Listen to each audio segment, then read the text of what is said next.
ഈ ദാൽ ലേക്കിൽ സൂര്യൻ അസ്തമിക്കുന്ന കാഴ്ച കാണണം. എമ്മാതിരി പൊളിയാണ്, എൻ്റെ ഇഷ്ട.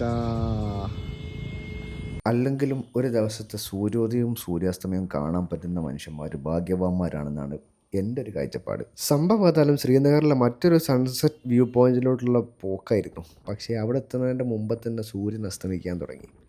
അപ്പം നമ്മൾ കറക്റ്റ് സമയത്ത് ദാൽ ലേക്കിൻ്റെ സൈഡിലായിരുന്നു ഉണ്ടായിരുന്നത്.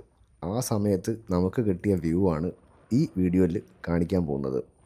ദാൽ ലേക്കിനൊരു വട്ടം പ്രദക്ഷിണം ചെയ്തു എന്ന് തന്നെ വേണം പറയാൻ. സൺസെറ്റാണ് ഈ കാണുന്നത്. ഇതിലൊപ്പം ഒരു ഷിക്കാര ക്രോസ് ചെയ്തിരുന്നെങ്കിൽ. ഒരു സാധനം വരുന്നുണ്ട്, പക്ഷേ കിട്ടാൻ പ്രയാസമാണ്. ഷിക്കാര ക്രോസ് ചെയ്യില്ല എന്ന് ഉറപ്പായപ്പോൾ പിന്നെ ഷിക്കാരുള്ളിടത്തേക്ക് പോകുക എന്നുള്ളതാണ് പിന്നെ അടുത്തൊരു ഓപ്ഷൻ. കണ്ടും കണ്ടിട്ടും മതി വരുന്നില്ല കേട്ടോ. ഏതാണ് ആ വ്യൂ! സൂര്യൻ അങ്ങനെ ആ മലൻ്റെ ഇടുക്കൊക്കെ താഴ്ന്നു പോവുക.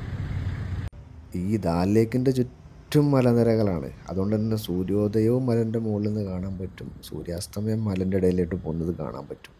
അതുതന്നെയാണ് ഇവിടുത്തെ ഏറ്റവും ബ്യൂട്ടിഫുൾ ആയിട്ടുള്ള കാഴ്ചയും.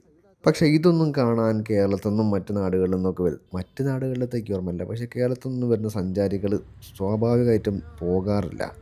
എല്ലാവരും ആ ഗുൽമാർഗിൻ്റെയും സോനാമാർഗിൻ്റെയും ഒക്കെ ആ ഭാഗത്തേക്ക് അങ്ങനെ പോയി അവിടെ അങ്ങനെ അടയിരിക്കലാണ് പതിവ്. നമ്മൾ ഓരോ നാട്ടിൽ ചെല്ലുമ്പോൾ ആ നാടിനെ എക്സ്പീരിയൻസ് ചെയ്യും കൂടെ വേണം. അതാണ് എൻ്റെ ഒരു തിയറി എന്ന് പറഞ്ഞത്. അപ്പോൾ ഓക്കെ, ബൈ.